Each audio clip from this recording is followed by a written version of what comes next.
Saints and the Chargers. Okay. I called it before the season started. The one thing is when you give Drew Brees a defense, when you give him you already know he's the offense, a dynamic run game. Ingram, Kamara, obviously we can note that they're lacking for receivers, but Drew Brees is enough to make that happen. And on the AFC picture, I picked them before they went in, so don't jump on the bandwagon, Woody. Don't jump on the bandwagon, the Chargers, because the Chargers are for real. I know you can say Phillip Rivers has been a turnover machine, but he's a man on a mission. There's a different type of maturity that he's playing with, not to mention Gordon, Eckler, two lights out, and Mike Williams. Have you seen Mike Williams? He's a basketball player in the end zone, okay? He throws it up. He's going to get it.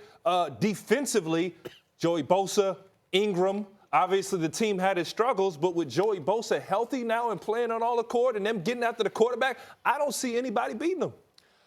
Well, listen, for me, before the season, I got to say, just to put it out there, I picked the Saints and the Texans, but I'm going to kind of the Texans. Come on, but I'm going to alter it. I'm going to alter it a little bit. I'm still going to the Saints, but I'm going to go with the Chiefs as well. And the reason I picked both of those teams, listen, the Saints under Breeze and Sean Payton, they're 5-0 at home in the postseason. Everyone knows, and Lewis will speak to this. Everyone knows that when you're playing down in that Superdome, they're almost impossible to beat down there because of the raucous environment.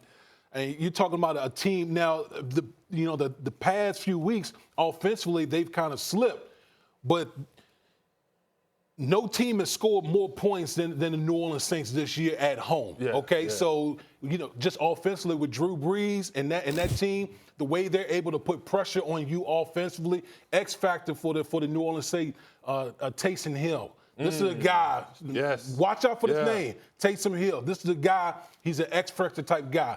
Former quarterback, he can do it all. He can throw, run, play special teams. They like to deploy him with Drew Brees even on the field as another quarterback. Yeah. So that guy right there is going to be an X-factor. And defensively, they're an opportunistic type of defense. They're going to hold it down in New Orleans.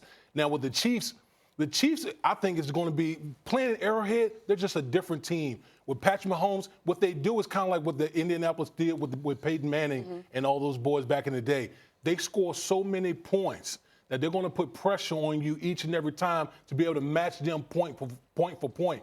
And then what that does is that allows the Chiefs with their pass rushers, D Ford and Chris Jones and company, to really get after the quarterback. So I think the Chiefs at home, to me, that was so important for them to lock up, number one, the home field advantage throughout the AFC playoff because they're a different team in Arrowhead Stadium. But that's the problem with the Chiefs, because at some point they're going to have to grind out a game, and I don't know if their defense can actually carry them. If it's a low-scoring game, I don't know that I trust Mahomes just to play it safe. That's the problem is there haven't been low-scoring games with the Kansas City Chiefs. Again, with Patrick Mahomes, you got to understand, remember, this guy is almost essentially like a rookie. He's putting more pressure on defense than almost any other team in the National Football League, and it's going to be hard for a team to keep up in a track meet. Even at this time of year when the weather's gotten colder, they're still putting up 30-plus points per game.